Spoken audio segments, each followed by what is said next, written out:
தனியாகவும் குழுவாகவும் வாசிப்பதை ஊக்குவிக்கும் வகையில் ஜூன் 19 தேசிய வாசிப்பு தினம் குறித்து ஒரு சின்ன தமிழ் சிறுகதை உண்டாக்குகிறேன்.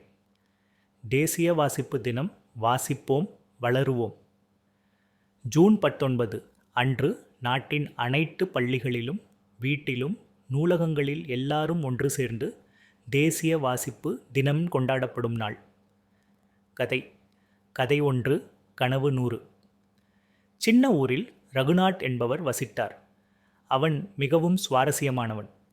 நூல்கள் படிப்பதில் அவருக்கு மிகுந்த ஆர்வம் இருந்தது. ஆனால் அவன் ஊரில் சிலர் நூல்கள் வறுமையை தரும் என்று நினைத்தனர். ஒரு நாள் ரகுநாத் தனது நண்பர்களுடன் சேர்ந்து ஒரு புத்தக வாசிப்பு நிகழ்வு நடத்த முடிவு செய்தான்.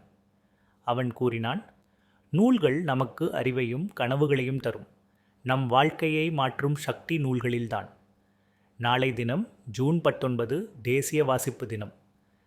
ரகுநாத் தன் நண்பர்களோடு சேர்ந்து பள்ளி, தெரு, கிராமம் முழுவதும் குழந்தைகள், பெரியவர்கள் அனைவருக்கும் வாசிப்பதன் மகத்துவத்தை பற்றி கூறினான்.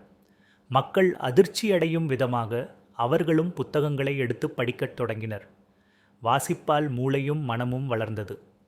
தனக்கு தெரிந்ததை மற்றவர்களுடன் பகிர்ந்தால் அனைவரும் ஒன்றிணைந்து நம்பிக்கை வளர்த்தார்கள். அந்த சிறிய கிராமம் புத்தக வாசிப்பு மூலம் மாற்றமடைந்தது. இளம் பிள்ளைகள் கல்வியில் முன்னேறினர். பெரியவர்கள் தங்கள் வாழ்க்கையில் புதிய எண்ணங்களை கொண்டனர். மரபு பக்கம். வாசிப்போம் வளருவோம்.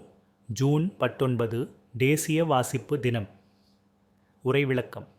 இந்த கதை நமக்கு வாசிப்பின் முக்கியத்துவத்தை நன்கு உணரச் செய்யும். வாசிப்பது அறிவுக்கு கதவுகளை திறக்கும்.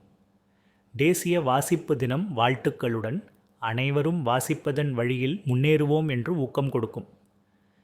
உங்களுக்கு இந்த கதை வேறு வடிவத்தில், குழந்தைகளுக்கான, வாலிபர்களுக்கான அல்லது சிறுகதை பாணியில் வேண்டுமா? அல்லது கூடுதல் சிறுகதைகள், வாசிப்பு தினத்தில் செய்யக்கூடிய செயல்கள் பற்றிய ஐடியாக்களும் தேவையா?